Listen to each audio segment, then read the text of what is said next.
So much.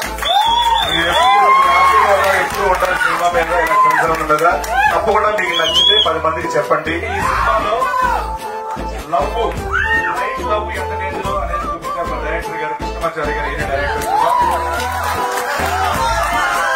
Love చేస్తే ఎలాంటివి జరుగుతాయో అని మా స్వీట్ చూపించారు.